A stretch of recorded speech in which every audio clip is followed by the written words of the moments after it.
हर हर महादेव नमस्ते मित्रों में दोस्तों सभी सनातनी प्रभु प्रेमियों को मेरा नमस्कार, बारंबार प्रणाम। आप सभी शिव भक्तों माताओं बहनों का, और आप सभी शिव भक्त माताओं बहनें स्वस्थ और फिट होंगे, मैं आशा करता हूं।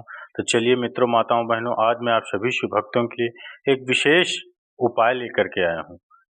28 अक्टूबर रमा एकादशी का विशेष उपाय। रमा एकादशी क्यों है विशेष?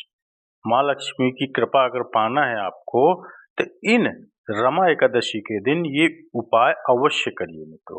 प्रत्येक सनातनी, प्रत्येक हिंदू, प्रत्येक शिव भक्त अवश्य करे, जिससे कि आप सभी के घर में माँ लक्ष्मी का प्रादुर्भाव होगा, वो आपके घर में वास करेंगी और आप सभी शिव भक्तों की लक्ष्मी मैया सदैव कृपा करेंगी और आपके घर धन धान्य भंडार भरे होंगे। तो चलिए मित्रों माताओं बहनों, जानते हैं रमा एकादशी क्यों है विशेष और इसका विशेष उपाय कौन सा है। तो जानने से पहले अगर आप सभी शिव भक्त मेरे चैनल में पहली बार आए हो तो इस चैनल को जरूर सब्सक्राइब कर लीजिएगा और वीडियो को अंत तक अवश्य देखिएगा, क्योंकि अंत तक देखेंगे तभी आपको इस दिन के विशेष उपाय का पूर्ण जानकारी और रमा एकादशी क्यों मनाई जाती है, इसका विशेष क्या लाभ होता है, ये संपूर्ण जानकारी आपको प्राप्त होगी। अंत तक अवश्य देखिएगा, ये निवेदन है मेरा मित्रों, सनातनी भाइयों बहनों।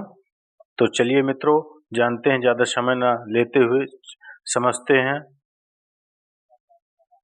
प्रभु प्रेमी आप सभी को राधे राधे करता हूँ मैं। इस वीडियो में हम चर्चा कर रहे हैं रमा एकादशी के व्रत के में। हमें व्रत कैसे करें, नियम क्या है। हम व्रत ब्रह्म मुहूर्त में उठें, ब्रह्म मुहूर्त में उठ करके संकल्प करें, अपना नाम अपना गोत्र याद करें, स्मरण करें। अगर आपको अपना गोत्र या नाम मालूम नहीं है, याद नहीं है, तो हम वहाँ पर कश्यप गोत्र कहकर भी इस व्रत को हम लोग कर सकते हैं। ठीक है मित्रों, संकल्प करें कि हम रमा एकादशी का व्रत अवश्य करेंगे। इस बात का ध्यान करके संकल्प अवश्य करें, इसी से हमारा व्रत व फल हमको प्राप्त होता है। रमा एकादशी के व्रत का बड़ा महात्मा है। रमा एकादशी के व्रत का बड़ा महात्मा है। पद्म पुराण के अंतर्गत या उसके अनुसार रमा एकादशी का व्रत कामधेनु और कर्म वृक्ष के समान फल देने वाला है। इस दिन यह सभी पापों को नाश करने वाला है, पुण्य देने वाला है। इस दिन व्रत करने से माँ लक्ष्मी और भगवान विष्णु की विशेष कृपा प्राप्त होती है। माँ लक्ष्मी और प्रभु नारायण श्री हरिनारायण की विशेष कृपा हम सबको प्राप्त होती है। आर्थिक संकटों से भी मुक्ति प्राप्त हो जाती है। इसलिए हमें रमा एकादशी का व्रत मन क्रम वचन के साथ और श्रद्धा के साथ करना चाहिए। हम आपको बता दें, इसमें एक और कथा आती है। राजा मुचकुंद की बेटी है जिसका नाम है चंद्रभागा। उनके पति हैं शोभन। उनका तन बड़ा दुर्बल, बहुत दुर्बल था, वह व्रत नहीं कर सकते थे।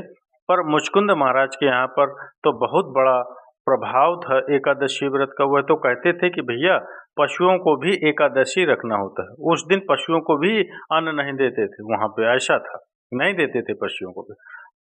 पत्नी के मना करने पर भी पति ने वो व्रत किया, उन्होंने वो व्रत किया और व्रत करने का निश्चय किया, और उन्हीं रमा एकादशी के व्रत में उनके प्राण चले गए। पर उनकी पत्नी बड़े ध्यान से वो एकादशी का व्रत करती रही। उनको फिर एक राज्य बना दिया देवताओं ने, और फिर वो पत्नी 11 वर्ष का एकादशी का व्रत आदि का पुण्य अपने पति को दिया। ये पूरी कथा है इसकी। और वो अपने पति पत्नी दोनों ही सुख से आनंद से वहाँ पर रहने लगे। ये कथा है। पर आज हम जो आपको विशेष बात बताने जा रहे हैं इस एकादशी के व्रत में, क्योंकि इसी रमा एकादशी व्रत से ही दीपावली का उत्सव प्रारंभ हो जाता है। इसका नाम है रमा एकादशी। रमा नाम है लक्ष्मी जी का। जिनके जीवन में लक्ष्मी का अभाव हो, संकट हो, धन संपदा नहीं आती हो, उनको एक उपाय एकादशी के दिन ही करना चाहिए। क्या करना चाहिए? कौड़ियाँ जो होती हैं, आप जानते हो, कौड़ियाँ तो आप सभी जानते होंगे। जो कौड़ियाँ होती हैं उनको आप जानते होंगे। तो उन कौड़ियों को आपको 11 कौड़ियाँ लेनी है। 11 कौड़ियाँ लेकर उसमें हल्दी का और केसर का लेप लगा देना है। दीपावली के दिन, दीपावली वाले दिन माँ लक्ष्मी को अर्पण करना है। पर जब आप उसे माँ लक्ष्मी को अर्पण कर देंगे, लेकिन करना आपको दीपावली के दिन ही है। ध्यान रखिए मित्रों, ध्यान से समझ लीजिए, पूरा समझ लीजिए ध्यान से। करना आपको दीपावली के दिन ही है, दीपावली के दिन समर्पित करना है। परंतु लेप, जो केसर और हल्दी का लेप लगाना है उन कौड़ियों में, वो आपको इस एकादशी, रमा एकादशी को ही लगाना है। 5 दिन पहले रमा एकादशी को कौड़ियों में लेप लगाना है। लेप लगा के उन कौड़ियों को रख देना है आपको। रमा एकादशी को लेप लगाना है। दीपावली के दिन माँ लक्ष्मी को चढ़ाएं। जब आप माँ लक्ष्मी को वो 11 कौड़ियाँ चढ़ा दें, दूसरे दिन पीले या लाल वस्त्र में बांधकर प्रयास करें कि पीले वस्त्र में बांधकर उसको आप अपनी तिजोरी में या धन जहां आपका रहता हो, जो भी छोटा थोड़ा बहुत जो भी रहता हो, वहां आप रख दें। अगर आप ये उपाय करते हैं तो हमको लगता है कि आपके धन में धनतेरस के दिन से ही वृद्धि होना प्रारंभ हो जाएगी। जैसे ये लेप करेंगे, माँ लक्ष्मी को चढ़ाएंगे दीपावली के दिन, तभी से आपके धन की वृद्धि होने लगेगी। एकादशी का व्रत आप कीजिए और साथ में यह उपाय भी कीजिए, जिससे आप सबके परिवार में सुख समृद्धि बनी रहे, आप सबको परिवार में सुख समृद्धि बनी रहे। मित्रों, एक बार और ध्यान से समझ लीजिए, करना आपको एकादशी के दिन कौड़ियाँ लेनी है 11। एक बार ध्यान से समझ लीजिए, अगर ना समझ में आया हो तो एक बार और समझ लीजिए। उन 11 कौड़ियों को हल्दी और केसर से लेपन कर लेना है, हल्दी और केसर का लेपन कर लेना है और उनको वहीं अपनी पूजा के स्थान पर रख देना है, उनको रखे रहने देना है।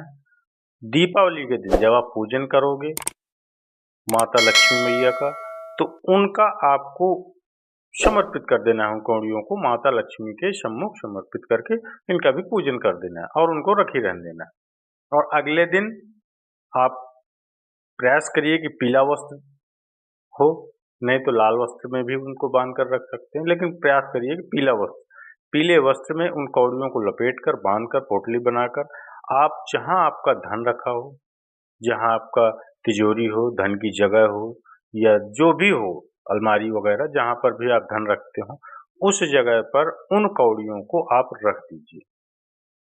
देखिए माताओं बहनों, आप लेपन करेंगे कि धनतेरस से ही आपके यहाँ लक्ष्मी का प्रादुर्भाव चालू हो जाएगा, लक्ष्मी आपके यहाँ टिकना प्रारंभ कर देंगी। अवश्य करिए मित्रों, माताओं बहनों, आपका माँ लक्ष्मी की कृपा आप पर सदैव बनी रहे। अवश्य उपाय करिए। सभी सनातनीय भाई बहन जो भी हैं सुन रहे हैं इस वीडियो को, वो अवश्य ही ये उपाय करें और अपने जीवन से धन जैसी समस्याओं को हमेशा के लिए दूर करें। मैया लक्ष्मी का स्थिर स्थान अपने घर में प्रदान करें। चलिए मित्रों, माताओं बहनों, मैं मां भगवती मैया लक्ष्मी श्री हरि नारायण से प्रार्थना करता हूँ कि वो आप सभी शिव भक्तों, माताओं बहनों जो भी ये वीडियो सुन रहे हैं, उन तक आपका आशीर्वाद सदैव बना रहे, उनके भंडार सदैव आप भरपूर रखें। तो चलिए मित्रों, अगर ये वीडियो अच्छा लगा हो तो मैया के लिए एक लाइक और कमेंट्स में माँ का जयकारा अवश्य लगाएं, हाजिरी लगाएं, जिससे कि माँ प्रसन्न हो और आपका भंडार सदैव भरे। तो चलिए मित्रों, मिलते हैं अगली वीडियो अगली टाइम। तब तक के लिए हर हर महादेव, श्री स्वानमस्तुभ्यं मित्रों दोस्तों।